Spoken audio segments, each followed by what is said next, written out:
13C, con el auspicio de Más Vida para ti, una ISAPRE de médicos. Y Merck Serono, calidad alemana, prestigio mundial. Presentan Calidad de Vida.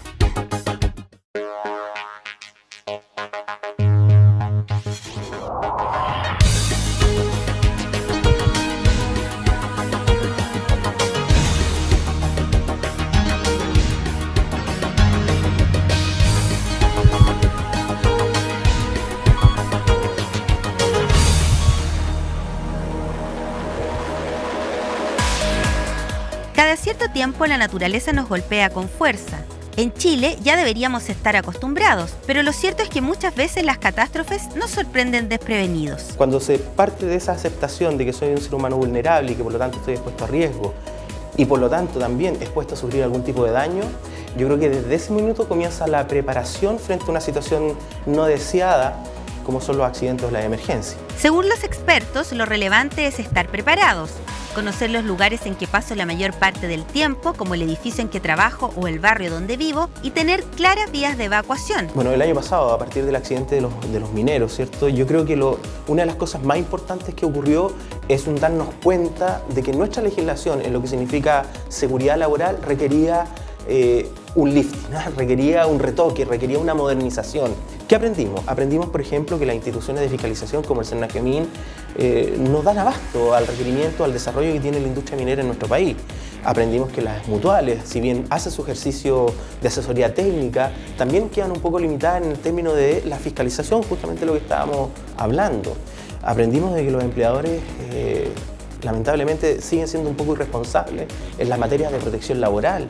Y también aprendimos que los trabajadores también aportamos lo nuestro, sí, los trabajadores también tienen parte en esto. El manejo de situaciones de crisis es nuestro tema de hoy en Calidad de Vida. Esta semana tenemos dos expertos en tema de prevención de catástrofe. Una de ellas es la doctora Daniela Campos. Muy bienvenida a nuestro programa. La doctora Campos es psicóloga de la Asociación Chilena de Seguridad, estudió en la Universidad Católica, y frente a mí está don Leonardo Humada, muy bienvenido. Él es ingeniero experto en ingeniería de prevención de riesgo. La idea nuestra es poner sobre el tapete cómo educar a las personas antes que ocurran las cosas, sobre todo en un país como Chile, que está sujeto permanentemente a catástrofes de la naturaleza y de todo tipo. El tema lo vamos a tomar en dos formas. Una forma es la prevención colectiva y otra forma la prevención individual, o sea, la persona cómo debe reaccionar. Bueno, evacuaciones masivas es un tema realmente complejo de analizar porque tiene muchas variables, ¿ya? Muchas variables que hay que considerar antes de realizar una evacuación. Las personas en realidad van a estar enfrentadas a una emergencia real muy pocas veces en la vida, ¿ya? Entonces a lo mejor no tienen una preocupación permanente. Por ese motivo debe existir un grupo de personas que esté preparada para poder dirigir a estas personas hacia un lugar seguro. Y ahí partimos inmediatamente con lo que son las vías de evacuación.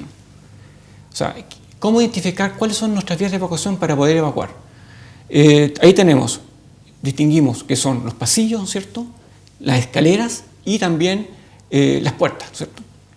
Y poder tener estas vías señalizadas y reconocibles también. ¿Estos requerimientos normativos los manda la ley? Sí, esa es una norma chilena, que es la 21, según recuerdo, la 2114, que establece qué son vías de evacuación y qué no son vías de evacuación. Perfecto, o sea, está normado esto. Eso está normado también. Está normado. Esta diapositiva me indica qué debería contener un plano de evacuación. Un plano de evacuación es un mapa que se ubica en los pasillos, en donde uno puede saber cuáles son las vías principales y alternativas y cuáles son los medios de extinción disponibles, ¿ya? Estos planos de evacuación deberían estar dispuestos en los pasillos y deberían indicar las vías de evacuación, las zonas de seguridad establecidas, la ubicación de los medios de extinción y alarma, principalmente manuales, medios de comunicación y, lo más importante, la ubicación exacta del observador. Del punto de vista psicológico, Daniela, una persona que está sometida a un trauma, imagínate un sismo fuerte, ¿está en condiciones de ver un mapa? En general no. pero ¿qué es lo que deberíamos hacer todos nosotros? Cuando vayamos a un lugar, ver el mapa antes de que ocurra el sismo. ¿Y no sería mejor que las personas que ocupan habitualmente el edificio recibieran una capacitación? No, más que una capacitación, un dossier donde dice, mire, su vía de evacuación es esta y tiene que aprendérsela. De hecho, muchas veces en fábricas ya se está haciendo obligatorio que cada persona que entra a una fábrica tenga clarísima cuáles son las vías de evacuación. Ideal sería, ¿no es cierto?, que estuviera en todos los edificios y en todas las zonas en general que nosotros vamos. En todos, por ejemplo, los malls, los restaurantes, etcétera. ¿Hay alguna normativa respecto a los peldaños, a la construcción de los peldaños? Sí. Porque yo conozco y he visto muchos accidentes en que la persona se rafala, pisa mal, se pega en la nuca. He visto accidentes acroencefálicos y muerte. Sí, sí, sí. Por eso. Los peldaños, en realidad, lo ideal es que tuvieran superficies antideslizantes, ¿ya? Para evitar caídas. Por eso te digo, ¿está normado eso? Eso está exigido en la Ordenanza General de Unión de Construcciones, en uno de sus capítulos, el capítulo 4. Ya. No, perdón, capítulo 3, título 4. Ahí está indicado que las vías de evacuación utilizadas como, las escaleras utilizadas como vías de evacuación deben contar con superficies antideslizantes, con peldaños antideslizantes. Y eso es muy importante en realidad. Goma, ojalá. En realidad, lo ideal es que sea un recubrimiento no combustible. Se utilizan gomas, que es una solución aceptable, pero lo ideal es que sea no combustible. Oye, ¿y este sistema de marcar los suelos con colores? ¿Tú lo has visto? Sí, sí lo he visto. La direccional. Es una solución bastante válida porque la persona, o sea, con direccionamiento por medio de flechas, puede llegar más rápidamente a la salida, sin tener que estar viendo a lo mejor la señalética. O sea, las señalizaciones. Pero las señalizaciones también son importantes. Eso es lo que te quería hablar, de las señalizaciones. Que estén puestas en los lugares adecuados y que cumplan también con normativa. Nosotros aquí en Chile tenemos una gran diversidad de señalizaciones que no cumplen con nada. Y eso hace que las personas a veces no la identifiquen rápidamente, ¿ya? Esta es, por ejemplo, la primera salida de emergencia, ¿no es cierto? La que debería estar indicada en cada puerta de escape hacia la salida exterior, ¿ya? Y la otra son señalizaciones de vías de evacuación que me indican dónde están las puertas, ¿ya? Estas deberían estar puestas en todos los pisos del edificio. ¿Cómo se podría planificar, yo estoy tratando de imaginarme, un líder de evacuación por piso? Generalmente primero se ve de una manera formal. Se elige, por ejemplo, en general se eligen o altos mandos o mandos medios, por ejemplo, en un edificio corporativo, que van a ser los líderes. Lo que es interesante y que tiene que ver con la primera frase que dijo el día de hoy, que tiene que ver con que uno puede decir mucho después de que sucedió, ¿no es cierto? Y también se puede decir mucho antes de que suceda, pero otra cosa en el momento propiamente tal. Y muchas veces se puede capacitar a líderes de emergencia y que luego, en la emergencia misma, esos líderes van a ser quizás los que se paralizan o los que tienen conductas que son erráticas. Entonces también hay que ver no solamente formalmente quién va a ser un líder, sino que también elegir por condiciones específicas, en torno a edad, en torno a condición física también, y en torno a un liderazgo subjetivo respecto a las personas, quién va a ser el que va a dirigir. Una cierta residumbre moral, digamos. Exacto, absolutamente. Lo que es interesante y que muchas veces a nosotros nos preguntan personas que son líderes, ¿no es cierto?, por piso, y nos dicen, bueno, pero ¿qué pasa si es que hay algún problema y yo tengo que decirle a todos que tienen que evacuar, por ejemplo, o que tienen que ir a tal zona de seguridad? ¿Y qué pasa si no me hacen caso? Y en realidad la respuesta es bien simple, ¿eh? Si, por ejemplo, en este momento, ahora, llegara un león, entra por la puerta un león y nosotros lo viéramos, obviamente, ¿no es cierto?, nos provocaría angustia, empezaríamos a tener taquicardia, empezaríamos a tener diferentes síntomas. En ese momento, cuando uno está perdiendo el control, lo único que quiere es que alguien asuma el control. En ese sentido, si nosotros llega y dice, ¿sabes qué? Yo viví en África y soy experto en leones, eso va a minorar mucho nuestra angustia y lo más probable es que nosotros, no, de hecho, vamos a hacerlo. Y lo que dicen las investigaciones es que así es, vamos a seguirlo y vamos a hacer lo que diga él. En ese sentido, también un líder tiene que tener la convicción de que puede llevar a las personas, ¿no es cierto?, hacia un lugar mejor. Los sistemas de evacuación los estudian ustedes los ingenieros en prevención de riesgo, ¿no es cierto? ¿Hay sistemas establecidos? Porque hemos hablado de algunos aspectos, pero como sistema? Bueno, lo que pasa es que el sistema de evacuación va a depender mucho del destino del edificio, ¿ya? Si tenemos un edificio de altura o una industria, por ejemplo, los sistemas de evacuación van a ser muy diferentes porque uno va a tener que conocer los riesgos primero antes de empezar a confeccionar un sistema, ¿ya? Y bueno, en un edificio, en general, lo que se hace primero, bueno, como lo decía anteriormente, conocer los sistemas y luego generar un plan de emergencia. Este plan de emergencia debe ser conocido por todos los usuarios y debe considerar también medidas especiales para evacuar a personas que tengan alguna discapacidad, ¿ya? Lo otro es que el plan de emergencia debe también considerar simulacros. Y los simulacros son muy importantes porque de esta forma se puede saber si el plan de emergencia va a funcionar correctamente, ¿ya? ¿Cuánto tiempo te demoras tú, Leonardo, en un edificio predeterminado en diseñar un plan de evacuación? Uno debe primero conocer todos los sistemas que tiene el edificio, visitar las instalaciones de servicio, ver si hay una caldera, por ejemplo, en el subterráneo, ver los sistemas eléctricos, ¿ya? Ver los grupos electrógenos, ver en qué estado se encuentran. También luego ver con qué sistema de protección contra incendio tengo, si tengo redúmera, reseca, detección de alarma, rociadores automáticos también, ¿ya? Y luego ver también la parte constructiva del edificio, ver cuáles son sus principales salidas, ¿ya? Después de que uno analiza todos esos temas, uno recién puede empezar a confeccionar un plan de emergencia. O sea, no es tan simple confeccionar, o sea, primero uno tiene que evaluar los riesgos existentes en el edificio y luego confeccionar el plan de emergencia. Bueno, vamos a esperar un poco, vamos a hacer una pausa para nuestros avisadores que posibilitan nuestro programa y volvemos. Y ustedes no se muevan, que ya volvemos en un segundo más.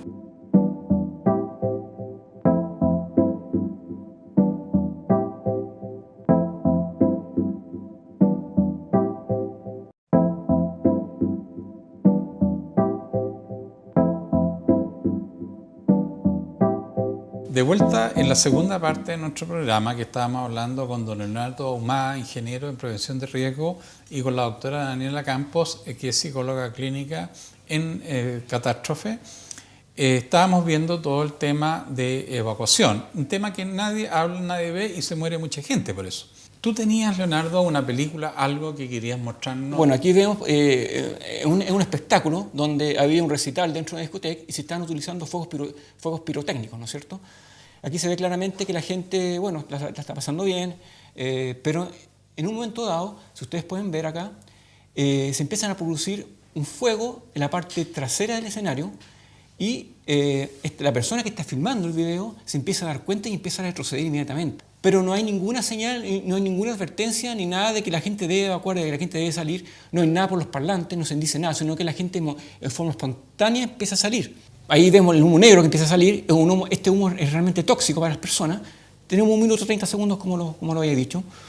Y la gente, como ustedes ven, queda totalmente atrapada en la puerta y mucha gente queda adentro. Entonces, si la gente no evacúa en esos minutos, ya evidentemente que ya fallece, y no producto del fuego, sino que producto de los humos y gases tóxicos. Aquí se ve... ¿Y murió mucha gente acá? Murieron aproximadamente más de 100 personas. Y hay 500 personas dentro de la discoteca. ¿Cuáles serían, a tu juicio, los factores humanos más importantes que manejar en este tipo de situaciones? Sí. Hay varios factores, partiendo por el tema de la edad. Lo que nos muestran las investigaciones es que personas que tienen menos de 24 años de edad es muy probable que tengan conductas erráticas, que frente a un líder sean menos capaces de seguir las instrucciones del líder. También hay que tener en cuenta personas de menos de 24 años de edad y personas de más de 75 años de edad. Personas con más de 75 años de edad van a tener dificultades muchas veces, miedo a no poder movilizarse, claro, miedo a correr más lento que los demás. Entonces también ellos pueden tener conductas en torno a paralizarse. También, además de la edad, el género. En general se ha mostrado que las mujeres tienden a expresar más la emoción, van a buscar más rápidamente las vías de evacuación, y en cambio los hombres van a expresar menos la emoción y van a buscar, además de buscar las vías de evacuación, van a tratar de enfrentarse con lo que está generando la Lógico, crisis. claro. Si es el fuego, bueno, van a tratar también de buscar mangueras, van a tratar de ver cómo aminorar el fuego, etcétera. ¿Cómo la Asociación Chilena de Seguridad y ustedes están haciendo el aprendizaje social de estos eventos? Tenemos que intervenir en varios factores y en varias variables. Por un lado, siendo capaz de entregarle herramientas, ¿no es cierto?, a los líderes de evacuación de los edificios, primero generando líderes de evacuación si es que no hay. Y además hay otro tema y que tiene que ver con algo que es un poco más reparativo, que es entregar herramientas de primero auxilio psicológico. Lo que nos muestran las investigaciones es que frente a una situación de emergencia, una persona cualquiera, no es necesario que sea psiquiatra, que sea psicólogo, que haya estudiado algo de salud, una persona cualquiera con herramientas básicas puede hacer luego que las otras personas no tengan sintomatología, con herramientas tan básicas como una escucha activa, como una conducta empática y también entregando un momento, ¿no es cierto?, de apoyo a las personas, como lo que hablábamos antes, a las personas que quizá la emergencia va a salir de una manera más profunda en ellos. ¿Qué pasa con estas personas en el estrés postraumático? O sea, se ha vivido un trauma, han muerto personas. ¿Qué pasa después cuando tú has vivido ese estrés postraumático? El estrés postraumático se ha hablado mucho después del tema del terremoto y con el tema de los mineros, también del estrés postraumático. El estrés postraumático es un trastorno de ansiedad que no tiene una gran prevalencia, porque en general muchas personas presentan sintomatología antes del mes de que haya ocurrido un trauma, pero eso es absolutamente normal. Es decir, si es que yo salgo de acá y a mí me asaltan, es muy probable que yo tenga pesadillas con el asalto, que yo esté hiperalerta, etc. En ese sentido, si esto me ocurre antes de un mes, eso no es estrés postraumático, sería un trastorno agudo de estrés, pero no necesariamente tiene el trastorno propiamente tal. Ahora, ¿en qué consiste el estrés postraumático? Bueno, tiene 3 columnas de sintomatología. Una primera columna de síntomas en torno a la hiperactividad, personas que están más hiperalertas, que están más de repente más agresivas, que no sé, por ejemplo, si es que estuvieron en un incendio, que luego ven el fuego de la cocina y, ¿no es cierto?, empiezan a recordar cosas. Otra columna de síntomas que dicen que tiene relación con la evitación, son conductas evitativas, que es lógico, ¿no es cierto? Tratan de no exponerse a imágenes de la situación traumática, tratan de no estar en los lugares similares, tratan de no hablar del tema. Y una tercera columna de síntomas que tienen que ver con los flashbacks, con los recuerdos intrusivos del evento traumático. Ahora, si se da cuenta, en realidad todos hemos vivido esos síntomas, desde cuando se nos muere alguien que nosotros queremos, o los que hemos sufrido asaltos, etc. Lo importante es que uno va controlando de a poquitito, ¿no es cierto?, estos síntomas antes de que se cronifiquen. Si ya han pasado más de un mes con esta sintomatología, bueno, ya tenemos que hablar de estrés postraumático y tiene que haber un tratamiento propiamente tal, con medicamentos y con psicoterapia. Estamos en una fábrica y a un operario se le corta el brazo. ¿Qué pasa con el resto de sus compañeros? ¿Cuál es la reacción psicológica del resto de las personas que laboran con él? Presentan una gran variabilidad de síntomas. De hecho, por eso cuando ocurren accidentes muy complejos, inmediatamente se manda un equipo, ¿no es cierto?, de la unidad de psicología para trabajar no solamente con el trabajador ya en el hospital propiamente tal, sino que para trabajar en el lugar de trabajo. Hay que entregarle herramientas para que puedan dormir, para que puedan ellos procesar lo que sucedió y también para que puedan aprender, porque también dentro de eso, dentro de todo accidente laboral, hay una enseñanza que hizo, ¿no es cierto?, que esa persona generara esa conducta que luego llevara a un accidente. ¿Y qué puedo hacer yo para que luego yo no haga esta conducta que me lleve a un accidente? Y esto puede llegar a una cosa que tú me comentabas previamente, de que una tragedia aérea, ¿no es cierto?, la visión a través de los medios de comunicación, ¿te puede afectar realmente o no? Absolutamente. Y cuesta entenderlo, ¿no es cierto?, porque uno puede decir, de hecho, por ejemplo, para el tema de las Torres Gemelas, Ni siquiera necesito vivir en Estados Unidos para tener estrés postraumático. Simplemente con el estar viendo las imágenes, sentir empatía por las personas que lo sufrieron y además pensar que en cierto momento, bueno, ¿por qué no puede pasar en Chile? O en donde sea que yo lo esté viendo. Entonces, en ese sentido, hay que estar atento porque hay ciertas cosas que uno puede hacer para que no suceda. Que yo como espectador tenga. Disminuya la tragedia. Exacto. Claro, y en ese sentido, los medios de comunicación, te voy a hacer una pregunta que se sale un poquito de esto, pero que es interesante. ¿Hasta qué punto lo que nos muestran los medios de comunicación llevan a un estado de exacerbación de la sociedad? Sí. Absolutamente, influye y influye negativamente. De hecho, muchas veces lo que nosotros tenemos que decirle a los pacientes es apague la tele.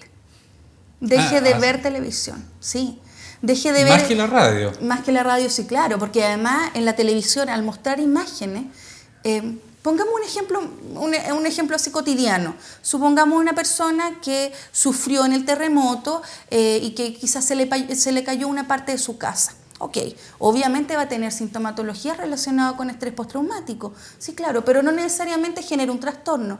Pero ¿qué pasa si esa misma persona está día y noche, porque eso sucedió, ¿no es cierto?, día y noche en las tragedias en la televisión? Y reviviéndola. Lo más probable es que la sintomatología se exacerbe.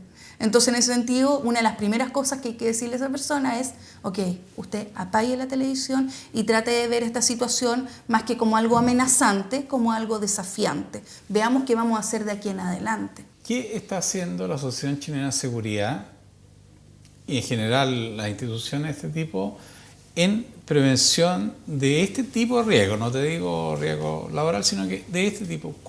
¿Qué está haciendo en este minuto a lo largo del país? Nosotros estamos entregando una asesoría en la parte de incendio relacionada con evaluaciones de seguridad. Vamos a los edificios, vamos a la industria, evaluamos los riesgos. ¿Quién se los pide? Las empresas lo están pidiendo. Yeah. Las empresas siempre están preocupadas de evaluar sus riesgos de incendio, de ver si sus sistemas funcionan o no funcionan. ¿Y en un edificio particular, quién lo pide eso? Normalmente puede ser la administración del edificio o puede ser una empresa usuaria que esté ocupando un par de pisos del edificio. O sea, puede ser que diga, oiga, chequéeme cómo está mi edificio. Justamente, o sea, chequeamos el piso y le chequeamos todo el edificio también. Entonces, de esa forma la empresa ve en realidad cuáles son sus medios de evacuación, cuáles son sus vías de evacuación, cuáles son sus riesgos dentro del edificio. Y me va a llamar mucha gente por esto. ¿Cómo lo hace una persona que vive en un departamento privado? Porque en una empresa es más fácil, privado, que dice, yo necesito que me chequeen. ¿Cómo lo hace en la práctica?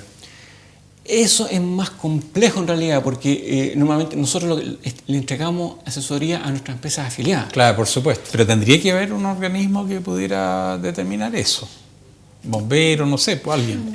Claro, el cuerpo bombero también entrega asesoría y ellos se dedican a por ejemplo, ver la red seca, ver si funciona bien o no, ver red húmeda, en forma bastante, yo diría, razonable, ¿ya?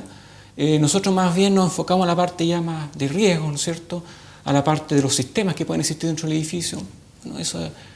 Pero ahora bien, que exista un organismo fiscalizador, yo diría que no, no hay. Fíjate que curioso, sí. Porque después del terremoto uno se imaginaría que la reacción llevaría a que se establezcan normativas, no solo respecto a la construcción, sino que respecto a otros temas. Yo lo dejo como una cosa abierta, digamos, una normativa a crear un establecimiento de este tipo. Alguien lo tiene que hacer. Lo que pasa es que bueno, en el tema del escape de gas, normalmente lo que debería ocurrir ahí en ese momento es que los planes de emergencia consideren el cierre de la válvula principal para que no ocurriera ese tipo de... Por eso que tiene que haber un plan de emergencia que considere todas las posibilidades. Hay un incendio, hay un terremoto, ya, inmediatamente cortar la válvula de gas, ya, el medidor de gas, inmediatamente. O sea, eso debería estar también estipulado. Si está estipulado, no debería haber problema. Bueno, como ustedes ven, la media hora se pasa volando. Le agradecemos enormemente la presencia de usted. Este es un tema que involucra vida humana y por eso que lo tomamos. Es un tema de enseñanza, pero más que nada queremos tomar este tema cuando no hay tragedia actual. Exacto. poner hincapié en eso, porque es muy fácil después que ocurra la tragedia. Daniela, muchas gracias. Muchas Leonardo, gracias. ha sido un placer. Y ustedes que tengan una buena semana, acuérdense que mi Twitter es @doctorferrada. Me pueden escribir y responderemos de la mejor manera a sus interrogantes.